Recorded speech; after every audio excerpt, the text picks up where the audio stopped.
यार मेरे भाई, पहले से ही बहुत खतरे हमारे सरों पर है। सारे दुश्मन इस्लाम के इकट्ठे हो गए हैं सिर्फ हमारी टोपियां उतरवाने के लिए, हमारी दाढ़ियां मुंडवाने के लिए, हमसे कलमे का हक छीनने के लिए। और अभी भी हम 2-2 इंच जमीन के लिए मर रहे हैं। ना करो झगड़े यार, मत करो अपनों का खून, मत सताओ अपनों को, ना जाओ मुकदमे लेकर के कोर्ट में, मत घसीटो सके भाई को ले जाकर के थाने के अंदर। मुझे बताओ तो सही, एक भाई दूसरे भाई के खिलाफ मुकदमा करता है और पुलिस आकर के मां बहन की गाली बोलती है। जिसे गाली मिल रही है क्या वो तेरी मां नहीं लगती? जिसको जलील किया जा रहा है क्या रिश्ते में तेरी बहन नहीं है? जिस खानदान को गालियां मिल रही है क्या उससे तेरा कोई रिश्ता नहीं? एक भाई को थाने में पकड़वा के कॉलर उठा के कहता मुझसे हिलकने चला था, औकात थी मुझसे लड़ने की। मत करो यार ये तमाशे। किस घमंड पे हो? जिस थाने की बात कर रहे हो ये 500 रुपए में बिक जाने वाले लोग हैं। तू 500 रुपए देके गाली बुलवा रहा है, दूसरा 1000 देके तुझे पिटवा देगा। नेता का है किस चीज की दादागिरी है? खुदारा इस उम्मत को मेरे नबी ने बड़ी मेहनत से बनाया है और आज दौलत के लालच में आके एक दूसरे के दुश्मन हो गए।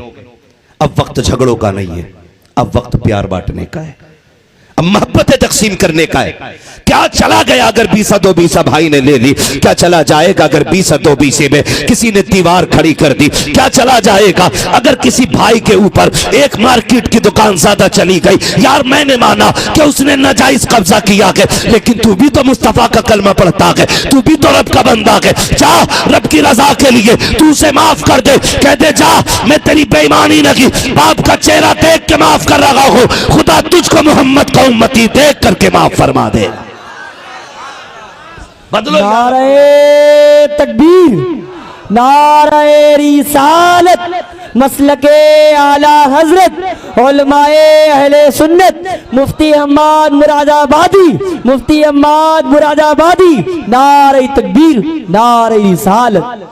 हाँ, आज जरूरत है सफों के इख्तलाफात खत्म करें, मोहब्बतें बांटें। और हमारे झगड़े का है कि अगर किसी ने दावत नहीं की तो पार्टी अलग, अगर खाना नहीं खिलाया शादी में तो पार्टी से अलग। इतना गिर गया है मुसलमान, एक वक्त के खाने के लिए दुश्मनी की दीवारें खड़ी कर रहा है। उम्मुल मोमिनीन आयशा सिद्दीका रज़ियल्लाहु ताला अन्हा, सच्चे बाप की सच्ची बेटी, पारसा बाप की पारसा बेटी, जन्नती बाप की जन्नती बेटी, सुने फरमाती है कि हुजूर के विसाल के बाद जो सबसे पहली बिदअत इस उम्मत में आई है वो ज्यादा खाने की बिदअत आई है। हुजूर के जमाने में सहाबा कम खाते थे और आज खाने के लिए हम मरे जा रहे हैं। पहले लोग भूख से मरते थे, आज खा के मर रहे हैं। हाँ, पहले लोग बीमारी हो मिलती थी भूख की वजह से, आज ज्यादा खाने की वजह से बीमार हो रहे हैं। जाके डॉक्टर से कहो क्या हो गया? डायबिटीज। वो कहता खाना कम खाइए। शुगर हो गई है, खाना कम खाइए। हाई ब्लड प्रेशर है, खाना कम खाइए। तो हम खाने के लिए मरे जा रहे हैं। एक प्लेट खाना नहीं मिले अलग पार्टी बन जाती है।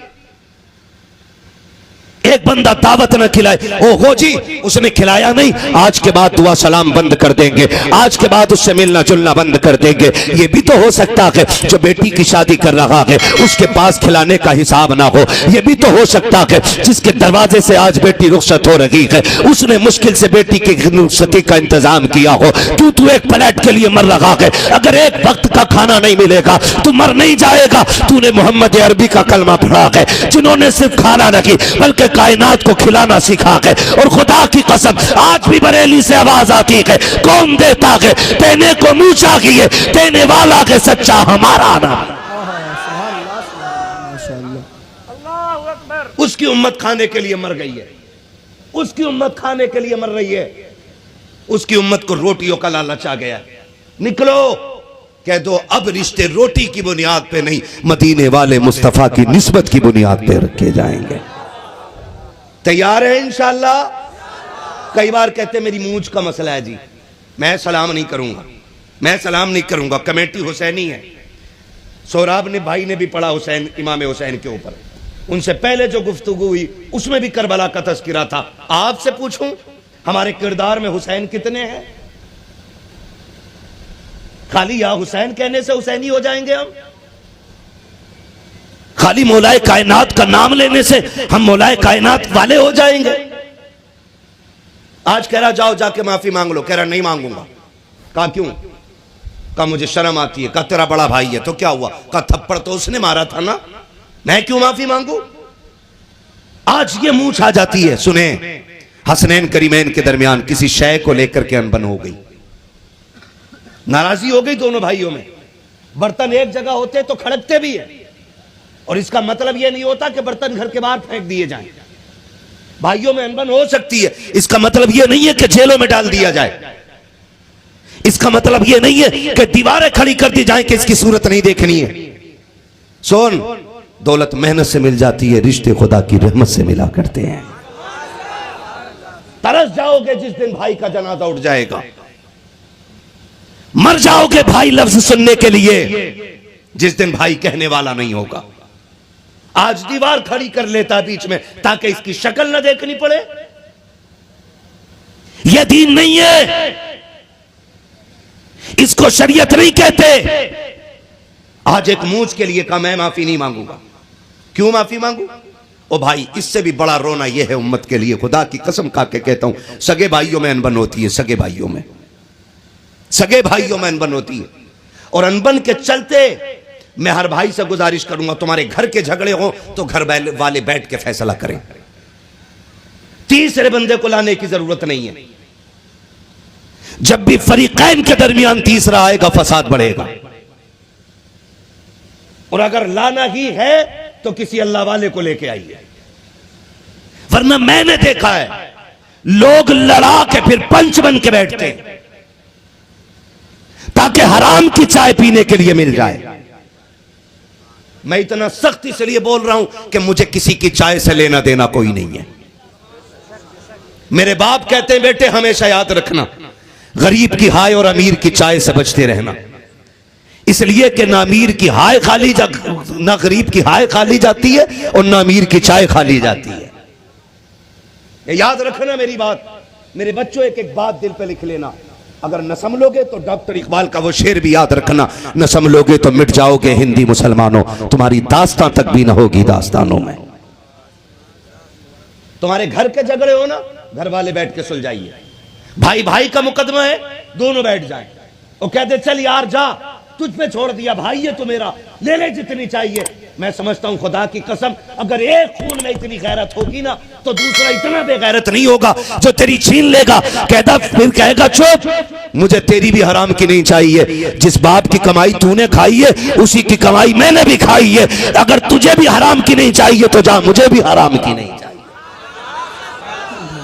करके तो देखो यार, इतना काम करके तो देखो, लेकिन किया ही नहीं।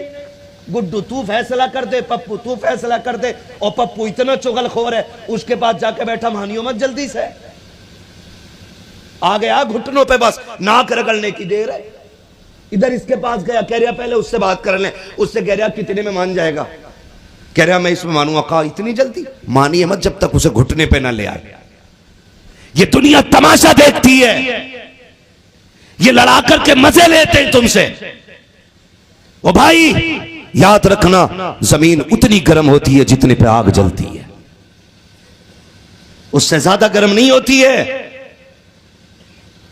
हमने देखा है किसी के घर की दीवार गिर जाती है तो लोग उस घर में रास्ते बना लेते हैं। तुम रिश्तों की दीवार गिरने मत देना। एक जवान से मेरी गुजारिश है, अल्लाह करे ये जलसे का मकसद हासिल हो जाए, वरना खाली कूदे नारे लड़ाए फंगा तफंगा करी कोई मतलब नहीं है इन जलसों का। फिर कम से कम इतने बदल जाना आज के बाद रिश्तों की कदर हो जाए। अगर घर के झगड़े हो खुद बैठ के फैसले करो, कह दो भाई से यार कोई बात नहीं है, मुझे बचपन का वो दिन याद है जब तू घोड़ा बन के मुझे कंधे पे लेके चलता था, जा तेरी मर्जी है, छोड़ा तुझ पे, जैसा चाहे फैसला कर दे। तो वो कहेगा हाँ मुझे भी याद है ना कि तू बाजार मेरी उंगली पकड़ के जाता था, चल फिर दीवारें खत्म करते हैं, हुजूर के दिए हुए रिश्तों की मोहब्बतें पैदा कर लेते हैं। अभी खून इतने गंदे नहीं हुए हैं जो खुद से अपने सगे भाई का कोई गला काट सके। बुरा हो इन लोगों का जिन्होंने लड़ा करके भाइयों को भाइयों के खिलाफ कर दिया। मैं गलत नहीं कह रहा हूं, भाई भाइयों में झगड़ा हो गया, अनबन हो गई, नतीजे क्या निकलते?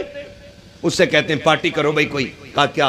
कि कोई फंक्शन है? कहा नहीं। कहा इसे दिखाना बड़े वाले को। कहा करना क्या है? कहा बच्चा है कोई? कहां? कहा अकीक़ा कर ले।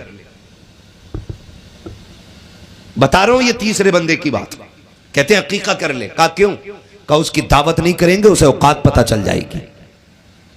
सुने, सगे भाइयों के यहां रिश्ते होते हैं, शादियां होती हैं, कार्ड छपते हैं, ठलुए बैठने वाले कहते हैं प्रधान जी का नाम है कि नहीं कार्ड में, विधायक साहब का नाम है कि नहीं कार्ड में, नेताजी का नाम है कि नहीं कार्ड में। किसी बेगैरत को यह तौफीक नहीं होती जो कार्ड की कॉपी पलट के देख ले वो सगा भाई जिसका दरवाजा सामने है उसका नाम किसी जगह लिखा है कि नहीं। अगर ना हो तो कोई कहते चल यार उसको मना के लाते हैं, कोई ये कहने के लिए तैयार नहीं होता। लोग तमाशाई बने रहते हैं। ओ भाइयों से गुजारिश है, हाथ जोड़ के कहता हूं माना के भाई से तेरी नाराजगी है, लेकिन तू जानता है जैसे जैसे तेरे घर के फंक्शन के दिन करीब आते हैं, शादी के दिन करीब आते हैं, सुन जैसे तेरे घर के बच्चों को खुशियां होती हैं वैसे कि भाई के बच्चों को भी खुशी होती है। जैसे तेरे घर की खुशियों के दिन करीब आते हैं तेरे घर के दरवाजे पे एक झालर क्या लगी है, सगे भतीजों के दिलों की दुनिया बदल जाती है। भतीजियां बाप के पास बैठ के कहती है अब्बा हमने नए कपड़े खरीद लिए हैं,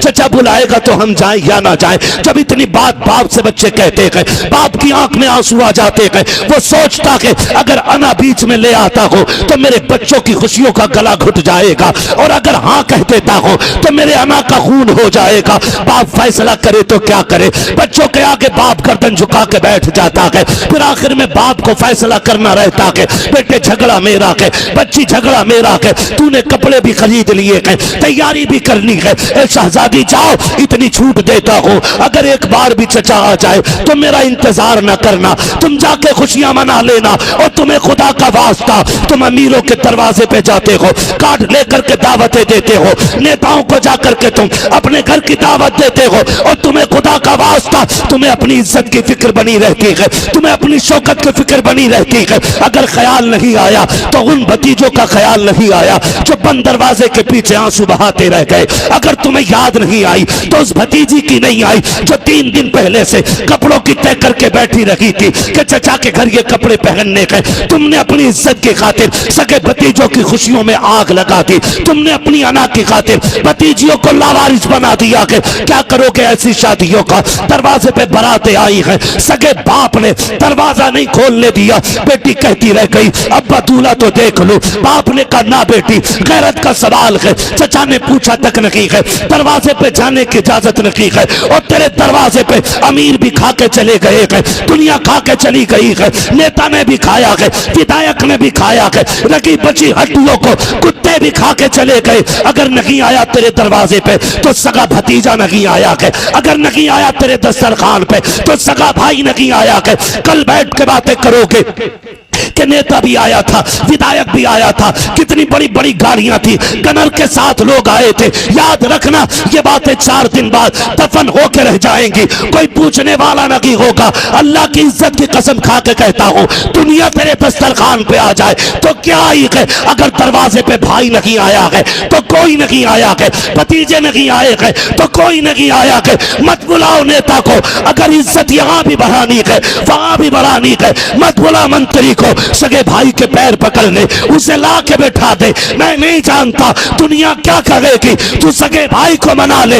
आका कहते हैं जो रूठे हुए को पहले सलाम करेगा अल्लाह उसको बेहिसाब जन्नत का दाखिला नसीब फरमा दे।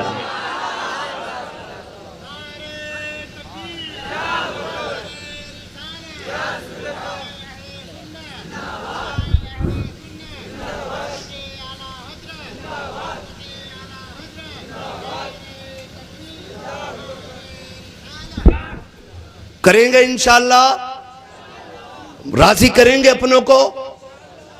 फरमाया गया अक्लमंद कौन है? किसी ने कहा जिसके पास LLB की डिग्री हो वो अक्लमंद है, किसी ने कहा जो IAS है वो अक्लमंद है, किसी ने कहा होशियार वो है जो IPS है।